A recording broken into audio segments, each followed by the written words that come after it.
Neumología Peruana, Centro de Enfermedades Respiratorias. Listo. Entonces te voy a presentar, ¿sí? Rápidamente. Bien, vamos a continuar entonces con la siguiente ponencia a cargo del doctor Alfredo eh, Pachas, quien es neumólogo especializado en enfermedades respiratorias como fibrosis pulmonar, EPOC, asma bronquial y apnea del sueño, fundador y director médico del Centro de Enfermedades Respiratorias, Neumología Peruana, brindando atención integral a pacientes con patologías pulmonares complejas, quien nos va a hablar específicamente sobre el requerimiento nutricional en el paciente con enfermedad respiratoria crónica. Listo, Alfredo, te escuchamos. Gracias. No sé si me escuchan bien, ¿se ve la presentación? Sí, se logra ver muy bien. Perfecto, gracias. Muy bien, entonces, esto es el doctor Guerreros y los disertantes anteriores me han ayudado mucho. La desnutrición pues tiene un impacto tremendo en los pacientes con enfermedades pulmonares crónicas. Empezamos con ellos presentan una debilidad respiratoria crónica que les lleva a mayor susceptibilidad de infecciones, por supuesto, un peor pronóstico. Eso dificulta el tratamiento, hay una menor capacidad de ejercicio. El paciente presenta fatiga y debilidad y eso conlleva también exacerbaciones frecuentes. Entonces, hay beneficios de mejorar el estado nutricional en estos pacientes. Primero que vamos a aumentar la fortaleza en los músculos respiratorios y eso puede mejorar la capacidad de respirar y la capacidad pulmonar. Va a haber, al fortalecerse el sistema inmune, menor susceptibilidad de infecciones, pues una vez que este paciente se siente mejor, va a hacer más ejercicios, va a sentirse mejor, porque claramente poder caminar, poder hacer un poco más de cosas, mejora el estado mental, van a haber mejores resultados clínicos que incluyen una menor tasa de hospitalización y un mejor pronóstico y, por supuesto, una mayor eficacia del tratamiento. Pero esto no solamente le importa al paciente, también le importa al proveedor de salud, porque al haber una reducción de las tasas de hospitalización, el paciente mejora una calidad de vida y hay una potencial reducción de gastos médicos. Eso conlleva a un ahorro y a una mejoría en la salud del paciente. Y estos gastos médicos, pues es porque hay menos hospitalizaciones o las estancias son más cortas, el paciente reingresa menos veces, hay una mejora de tratamientos farmacológicos, lo cual significa que vamos a usar menos medicinas, va a reducir los cuidados a largo plazo. Esos pacientes probablemente ya no van a necesitar una enfermera, una técnica en casa, que hagamos visitas domiciliarias, etcétera, menos pruebas de diagnóstico y monitoreo y va a reducir, por supuesto, los costos de la rehabilitación y fisioterapia. ¿Y cuáles son los requerimientos de estos pacientes? Hemos hablado mucho de eso, pero seamos más específicos. Estos pacientes requieren más proteínas, requieren una dieta hiperproteica, pero ojo que las proteínas deben estar en un 20-25%. Ahora vamos a hablar un poquito más de las proteínas. Requieren más calorías también, por ahí leí un comentario que hablaba de que efectivamente se requieren más calorías, lo dijo también el doctor Aguirre. Más calorías requieren estos pacientes porque tienen un mayor gasto energético y ojo con los carbohidratos, que solamente deben ir a un 25-30% del requerimiento total diario. Recuerden que los carbohidratos pueden aumentar el CO2, de eso vamos a hablar un poco mañana, en la charla de mañana sobre carbohidratos, y pues hay que tener cuidado con ellos. En una dieta usual, los carbohidratos representan el 50% de la energía diaria, pero en este caso solamente la limitamos a un 25-30%. Y preferimos usar más grasas, un 50-55%, pero sobre todo ácidos grasos poliinsaturados con omegas 3 sobre todo y omega 6, porque además van a influir en el sistema inmunológico y en la disminución de eventos cardiovasculares.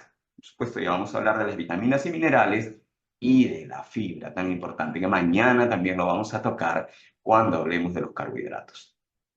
Hablemos un poco de malnutrición.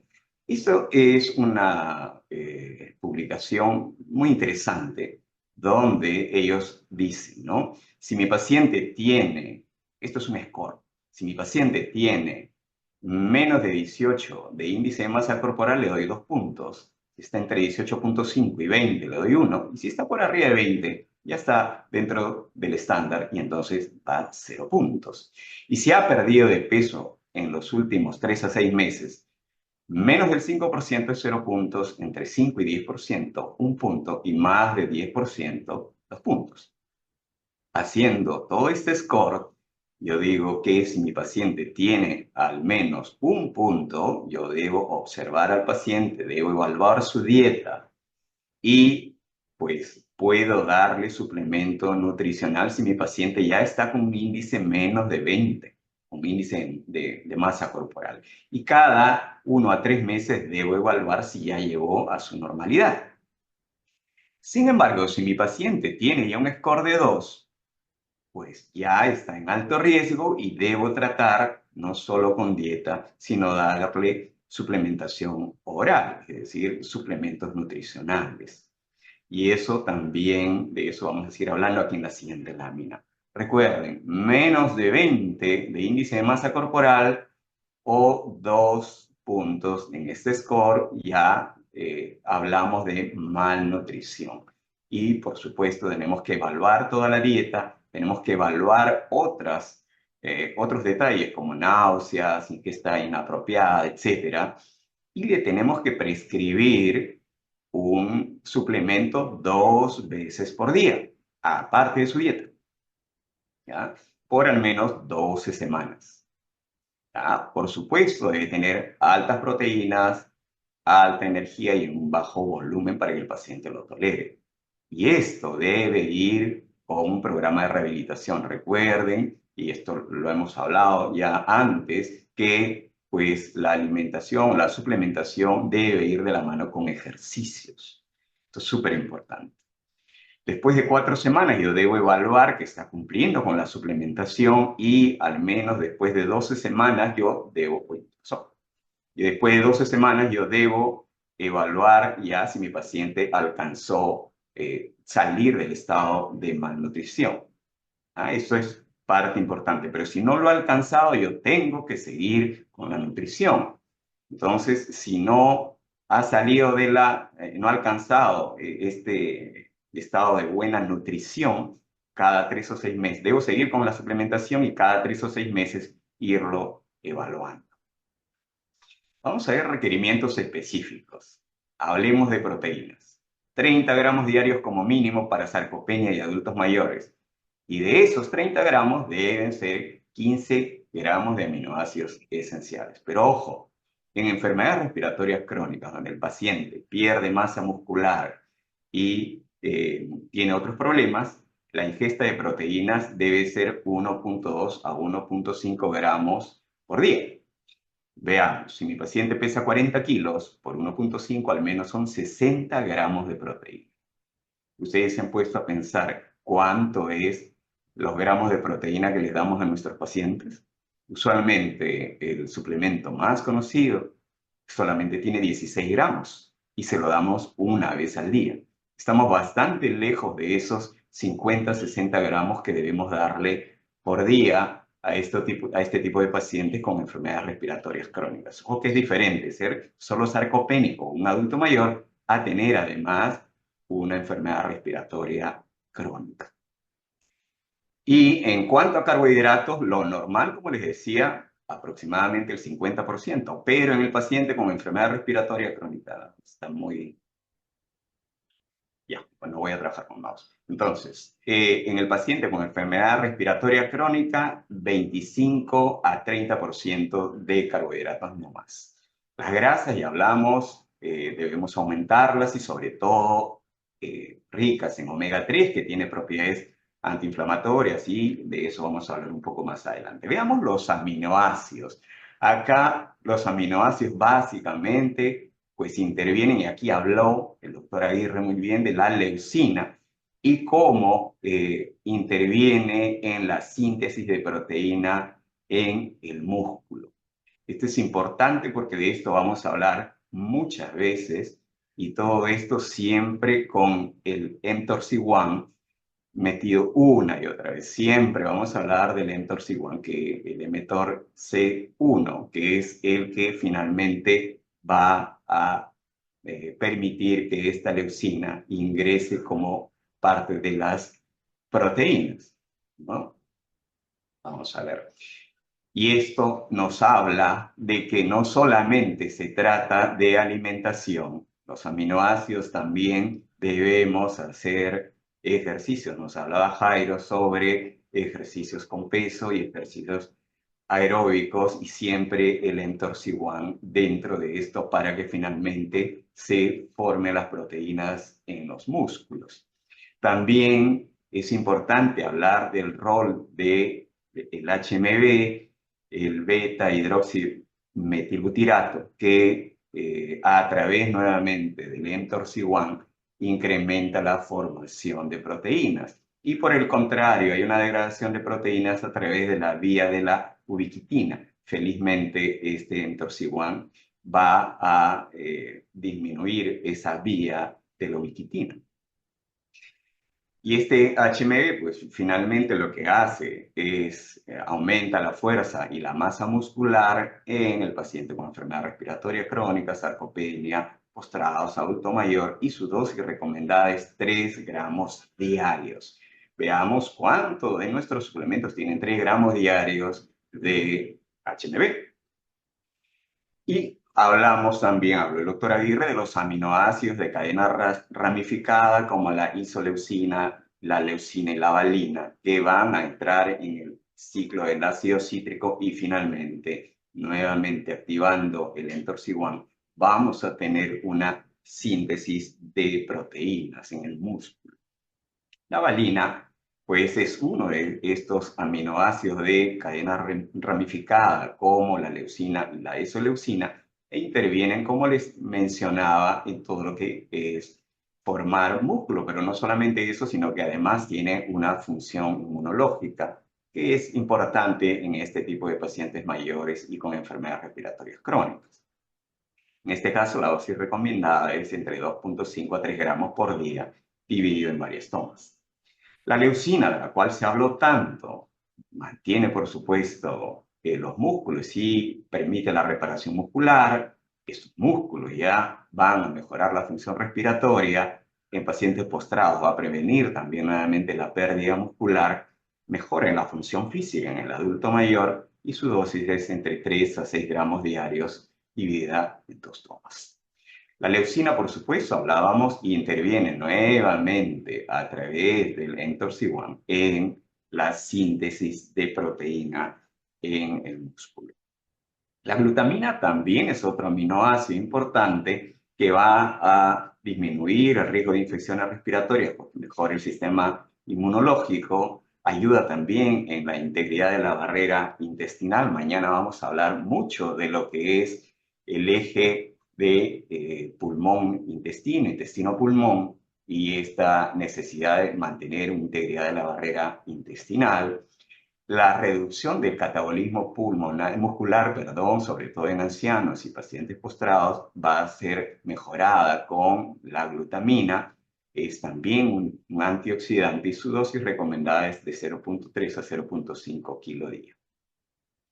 Esto es una representación rápida de cómo la glutamina entra a través de los enterocitos, llega a través de la sangre y va a llegar a diversos lugares como las células inmunes y el músculo, pasando también por el hígado. Mi mouse está muy sensible.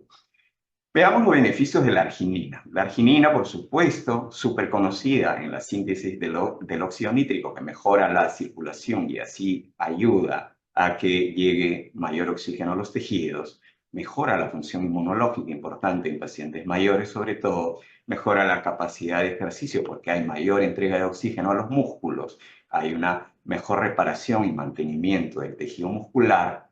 En estos pacientes que presentan úlceras por presión también interviene en la cicatrización de las heridas a través de esta óxido nítrico y mejora de la circulación, y sus dosis recomendadas varía un poco, llegando en el paciente con sarcopenia a 2.5 gramos al día. Siempre en combinación con otros suplementos, nunca solos. Y esto es algo que debemos comprender, que pues, un arroz con pollo no solamente se hace con arroz, tiene que llevar todo para que funcione. Si no, no sale arroz con pollo. Y los aminoácidos, por supuesto, ya lo hemos conversado todo este rato, como a través de las dietas y con el ejercicio físico. Ambos pues, la leucina, la glutamina, la arginina van a intervenir a través del mTORC1 en la formación de músculo. Vamos a seguir con esto. Entonces, ahora vamos a hablar sobre los ácidos grasos. Este es un artículo de esta semana que pasó, muy interesante, sobre los ácidos grasos polisaturados, donde ellos intervienen en el polimorfismo de nucleótidos, intervienen en el microbioma, les decía, ya vamos a hablar mañana de los microbiomas, y vean ustedes cómo un niño obeso o un niño con bajo DHA y EPA, que son ácidos grasos insaturados, los omega 3 polisaturados, y en un paciente mayor, estos grupos de pacientes están más susceptibles al tener menos ácidos grasos insaturados a tener asma o a tener EPOC. Vean ustedes, porque hay mayor inflamación, porque estos ácidos grasos insaturados sobre todo participan en disminuir la inflamación y en la resolución de esta inflamación. Esto es una lámina muy interesante sobre cómo los ácidos omegas a través de omega 3 y omega 6 van a finalmente disminuir la inflamación. Vean ustedes cómo los omega 6 tienen efectos proinflamatorios, mientras que los omega 3 tienen efectos antiinflamatorios. Por eso hablaban del balance entre omega 3 y omega 6. Y estos omegas lo hacen a través de omega 3 lo hacen a través de las protectinas, las maresinas y las resolvinas, que finalmente van a disminuir una serie de interleuquinas y factores de necrosis tumoral para disminuir la inflamación. Así que tienen efectos antiinflamatorios. Y hablando de la relación entre omega 3 y omega 6, se sabe que la relación más o menos debe ser de 1 a 1, máximo 4 a 1 a favor del omega 6, pero siempre debemos estar con valores cercanos. Actualmente, la dieta occidental se sabe que tiene una relación de aproximadamente 20 a 1, es decir, 20 de omega 6 versus 1 de omega 3. Estamos muy lejos de lo que quisiéramos con esta dieta occidental, por eso se recomienda la dieta mediterránea. Y esto es, pues, más de lo que acabamos de hablar, a través del EPA y el DHA, que son omega 3, como a través de las resolvinas, protectinas y maresinas vamos a suprimir la inflamación, promover la curación y protección contra el daño celular. Y aquí nuevamente el mTORC1 entrando en relación con los omega 3 y estos omega 3 van a disminuir el factor de necrosis kappa beta, que es un factor de necrosis inflamatorio, van a ir a favor de la respuesta TH1 y de la respuesta TH2 en algunos casos. Y en el músculo, nuevamente, el mTORC1 con estos PUFAs o ácidos grasos de cadena, de ácidos grasos polisaturados, nuevamente interviene en la formación de músculo, de proteínas en el músculo. Vamos. Entonces, esto nos habla cómo estos ácidos grasos polisaturados, pues aquí vemos nuevamente el factor de necrosis tumoral a través de la vía de la ubiquitina de la que nos habló el doctor Guerreros, van a disminuir la fuerza muscular si es que no tenemos la cantidad de ácidos grasos poliinsaturados omega 3 suficiente, y como a través del mTORC1 van a incrementar la síntesis de músculo, de proteínas en los músculos. Entonces, obviamente van a mejorar la inflamación, la masa muscular y se consumen entre 1 y 2 gramos diarios, de los cuales EPA y DHA deben ser 0.25 gramos aproximadamente cada uno de ellos, siendo un total de un promedio de 2 gramos diarios. Aquí nos hablan del ácido linolénico. Este ácido linolénico, pues 1.6 para adultos, 1.1 gramos para mujeres, pero eso es el ácido linolénico. DHA y EPA deben ser 0.25 gramos cada uno aproximadamente. Finalmente, recuerden que el omega 3 es antiinflamatorio. Hablemos de los probióticos. También mañana el doctor Eduard Monzó va a hablar sobre probióticos y nos va a hablar sobre su participación en el asma alérgico seguramente y también en la rinitis alérgica. Vean ustedes cómo estos probióticos ahora se sabe que tienen una importante función en el balance TH1-TH2 y que finalmente pueden terminar en una rinitis o un asma alérgico. No me voy a extender en eso porque mañana seguramente les van a hablar de eso. Y por supuesto van a aumentar la inmunidad. Vean ustedes cómo tanto la inmunidad innata como la adaptativa van a ser alteradas por los probióticos a través de los macrófagos y siempre alterando el TH1, el TH2 y también el TH17.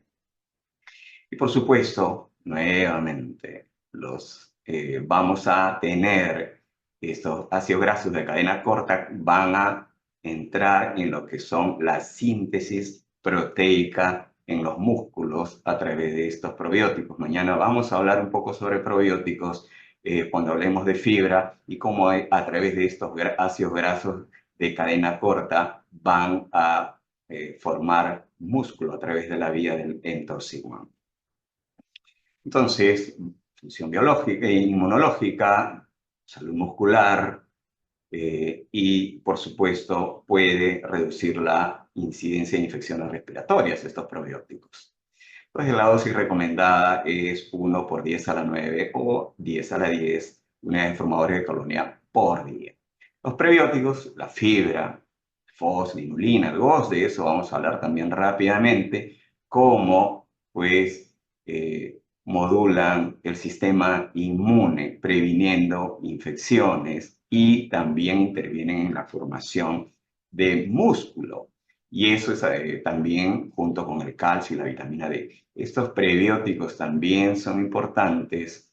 Vean ustedes cómo los prebióticos disminuyen o inhiben la acetilhistona y a través de los ácidos grasos de cadena corta, el acetato, propionato y butirato, van a influir en el sistema inmune, del cual vamos a hablar mucho mañana. Entonces, los prebióticos van a influir mucho y bien en el eje intestino-pulmón, que es tan importante, van a disminuir la inflamación sistémica y van a influenciar la formación de músculo y, por supuesto, eso va a dar una mejor salud general a nuestros pacientes, incluso una absorción mejor de nutrientes esenciales. Y se debe dar entre 4 a 8 gramos diarios de fosfoinulina o combinados. Los minerales, habló justamente Feliciano de estos minerales, cómo intervienen en las enfermedades pulmonares a través de los macrófagos, a través de los neutrófilos y cómo y la inhibición del factor de necrosis tumoral kappa beta, en este caso el zinc, y una disminución también de la inflamación. Y también el zinc, por ejemplo, si yo lo suplemento y hago ejercicios, está demostrado que aumenta más todavía la síntesis proteica en ese estudio muy simpático de Hernández Camacho en el 2020. Es una lámina para ahorrar tiempo, donde miren cómo los minerales intervienen en la formación de linfocitos con propiedades antiinflamatorias, antioxidativas, inmunidad humoral, son antivirus, etc. Y el zinc, del cual hablábamos, en enfermedades respiratorias crónicas se recomienda 75 miligramos, pero para sarcopenia una cantidad menor, 11 a 8 miligramos diarios. Para pacientes postrados entre 30 y 50, porque recuerden que estos pacientes postrados necesitan prevención de infecciones y mejorar su función inmunológica para tener menos infecciones respiratorias. En los adultos mayores también 30 a 50 miligramos diarios. El magnesio no solamente provoca broncodilatación y relajación muscular, conocida por todos los neumólogos, que incluso lo usamos en emergencia para el paciente con asma, sino que además mejora la masa muscular y la fuerza con una prevención de sarcopenia y retención de masa muscular. Y esto se da en unos 300 miligramos diarios. Hierro, por otro lado, harto conocido sobre su transporte de oxígeno junto con la hemoglobina y también produce una reducción de la inflamación, con también intervención en la función muscular, en la calidad de vida, la reducción del estrés, o sea, entre 100 a 200 miligramos de hierro por día, en 2 a 3 dosis diarias. Y aquí vemos cómo la vitamina D no solamente es como la conocemos, tiene una función con el hueso, sino también está en relación con la síntesis de proteína junto con el calcio. Eso es importante porque a veces solamente nos encontramos de vitamina D para el tema de hueso. Y efectivamente, también tiene que ver junto con el calcio en la formación de hueso. Este calcio se debe dar entre 1000 a 1200 miligramos diarios junto con 800 a 1000 unidades de vitamina D3. Y por supuesto hablábamos de una función muscular, un mantenimiento de masa muscular, mejora el rendimiento físico en pacientes postrados y una prevención de fragilidad y mejora de la salud ósea en adultos mayores. Y ya casi terminando, las vitaminas de la A a la E también tienen una serie de intervenciones sobre el sistema inmune.